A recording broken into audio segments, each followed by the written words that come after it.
بە تەحدید لە ڕووی سەربازیەوە بەڕاستی قیادەیەکی باشی شەڕەکە دەکا. بۆ نمونە پەنای بردوۆتە بەر کۆمەڵێک هونەری جەنگ کە هونەری سەرکەوتوو بوون. تەنانەت ئەمریکا بەو زەبەلاحی خۆی سەری لە هونەری جەنگی ئێران سوڕماوە. ئەوەش بۆ ئەوە دەگەڕێتەوە کە لەوانەیە هەندێک وڵات هاوکاری و پاڵپشتی بکەن و بۆ ئەوش دەگەڕێتەوە کە ئێران شەڕی 8 ساڵەی کەنداوی بەرامبەر بە عێراق و 30 وڵاتی خۆر ئاوا کردووە. لە هەمان کاتیشدا ڕۆژ بۆ ڕۆژ ئێران چەکی پێشکەوتووی دوورهاوێژ بەکاردێنی.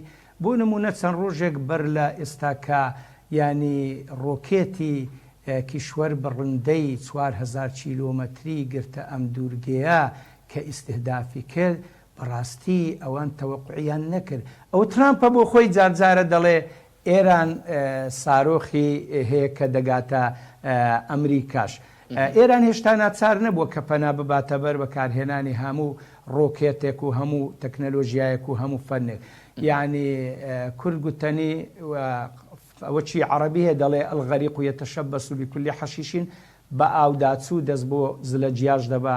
ئەگەر بێت و تا ئەوان زیاتر لە ئێران بدەن، ئێرانیش هێزی سەربازی زیاتر، هوەری سەربازی زیاتری بەدەردەکەویتن.